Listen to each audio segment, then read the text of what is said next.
Assalamualaikum warahmatullahi wabarakatuh. Ketemu lagi dengan saya, Muhammad Samsudin. Di kesempatan kali ini saya akan menceritakan cerita yang berjudul Karyawan Pabrik Nyaris Jadi Tumbal Pesugihan ke-10. Simak kisahnya. Cerita mistis tumbal pesugihan di Indonesia memang tak ada habisnya. Kali ini cerita mistis dari seorang karyawan pabrik pengolahan makanan di Jakarta. Diduga pabrik menjalankan ritual pesugihan seorang karyawan nyaris menjadi tumbal. Sebelumnya sudah 9 karyawan pabrik meninggal dunia dengan tidak wajar, hingga diduga menjadi tumbal pesugihan. Pabrik makanan tempat Budi bekerja tidak begitu besar, hanya ada beberapa orang yang bekerja di tempat ini dan satu persatu tewas karena dugaan tumbal pesugihan. Tercatat 9 orang telah meninggal dengan cara yang sama saat Budi bekerja di tempat ini. Hal ini dibenarkan karyawan lainnya jika tempat mereka bekerja menggunakan pesugihan untuk melancarkan usaha. Jumat 21 Januari 2002, ke-9 karyawan tumbal pesugihan memiliki gejala muntah darah, kurus kering, hingga meninggal dunia dalam rentang 2 minggu. Banyak yang menduga tewasnya rekan-rekan yang sempat bekerja di pabrik ini karena ulah pemilik perusahaan tempat mereka bekerja. Budi meragukan jika Pak Jono, nama samaran, adalah dalang utama pesugihan ini. Sejak awal ia menolong karyawannya dan memberikan bantuan secara material kepada karyawan yang tengah sakit. Budi bersama rekan-rekan lainnya mengundurkan diri dari tempat kerja ini. Namun, hanya saja mereka mendapat teror di luar nalar. Istri Budi yang tengah berbelanja dihampiri seorang pria paruh baya dan mengancam agar Budi kembali bekerja.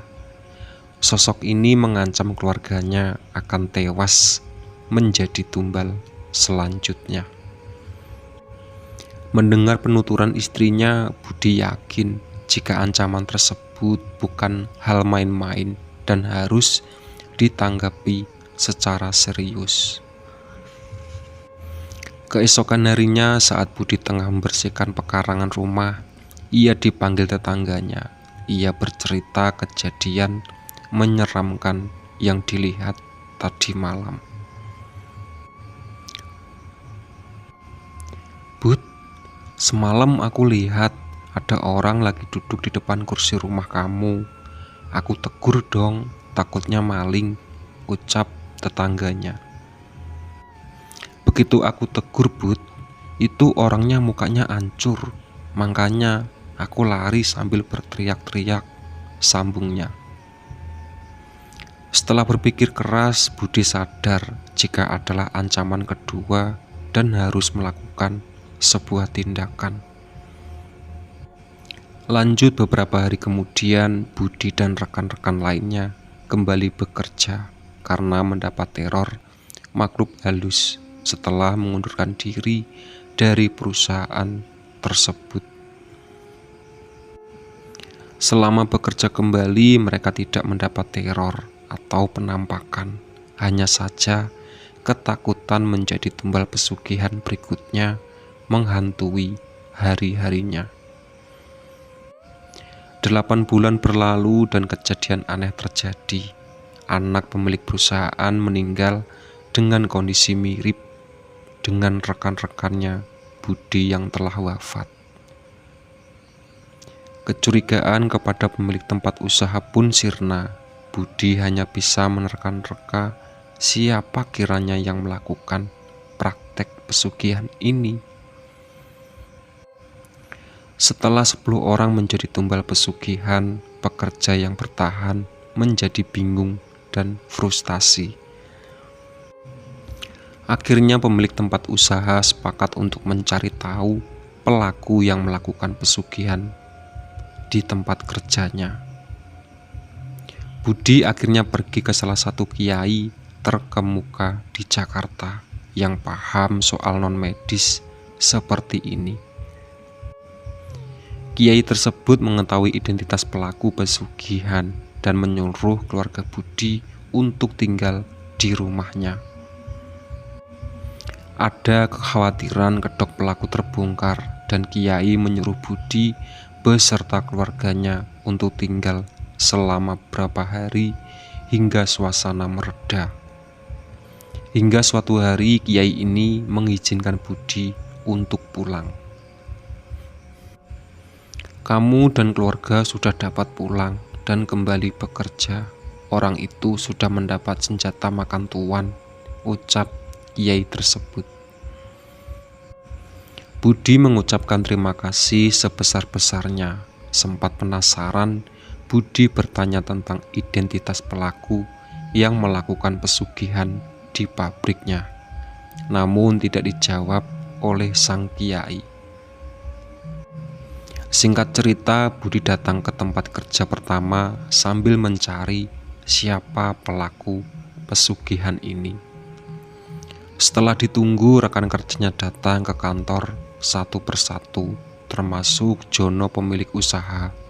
Namun ada satu rekannya yang tak kunjung datang, yaitu Sinta. Saat mencoba berkunjung ke rumah Sinta, Budi dan rekan-rekannya yang pertama kali berkunjung tidak menyangka jika rumahnya sangat besar. Rumah mewah dengan beberapa toko kelontong ramai dikunjungi peziarah dan tercancap bendera kuning.